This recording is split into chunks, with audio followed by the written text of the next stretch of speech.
Bismillahirrahmanirrahim. Assalamualaikum warahmatullahi wabarakatuh.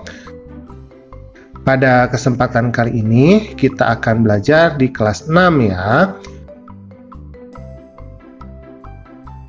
Pelajarannya yang ketujuh, yaitu materi menerima qada dan qadar. Adapun submateri yang akan kita bahas adalah memahami makna qada dan qadar.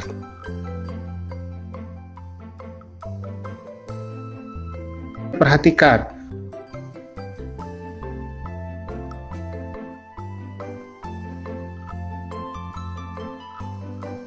qada adalah keputusan atau ketetapan terhadap suatu ketentuan yang telah ditetapkan oleh Allah Subhanahu wa Ta'ala bagi makhluknya.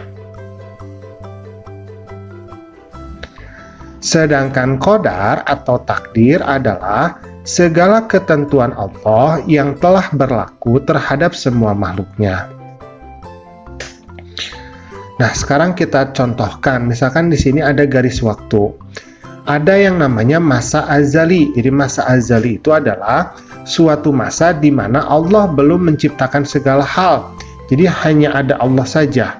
Nah, ketika masa azali, maka Allah itu menentukan nasib semua makhluknya. Nah, inilah yang kita namakan sebagai qada. Tetapi dalam perjalanan waktunya, ketika segala hal itu mulai tercipta, maka manusia itu mampu merubah beberapa nasibnya. Melalui apa? Melalui ikhtiar dan doa. Nah, kemudian setelah terjadi hal tersebut, maka inilah yang kita namakan sebagai qadar.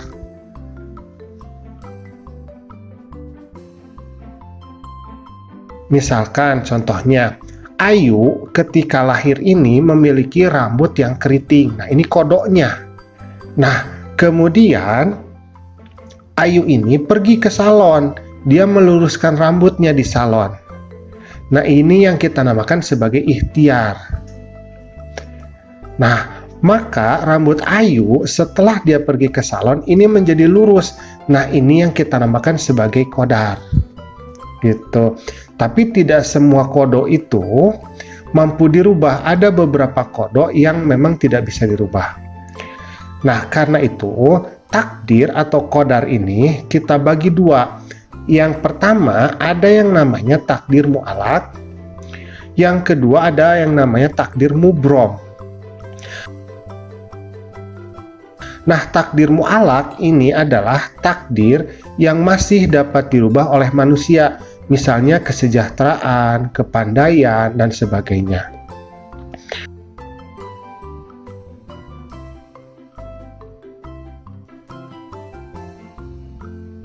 Nah, kalau takdir mubrom, ini takdir yang tidak dapat dirubah oleh manusia. Misalnya kelahiran, jadi seseorang tidak bisa memilih dilahirkan dari ibu yang mana, ayah yang mana, tidak bisa. Kematian, ya seseorang tidak bisa memilih apakah meninggalnya dalam keadaan seperti apa. Nah, itu tidak bisa kita memilihnya. A'udzubillahi minasyaitonirrajim. Innallaha la yughayyiru ma biqaumin hatta yughayyiru ma bi anfusihim. Nah, sesungguhnya Allah tidak akan mengubah keadaan suatu kaum sebelum mereka mengubah keadaan diri mereka sendiri. Jadi surat Ar-Ra'd ayat yang ke-11. Jadi memang manusia itu dituntut untuk mau berusaha, untuk mau berubah, karena memang ada beberapa ketentuan Allah yang masih bisa kita rubah. Jadi kita harus tetap optimis dalam menggapai semua cita-cita kita, baik di dunia ataupun di akhirat. Nah, alhamdulillah pembelajaran kita hari ini sudah selesai ya. Terima kasih sudah menyimak. Assalamualaikum.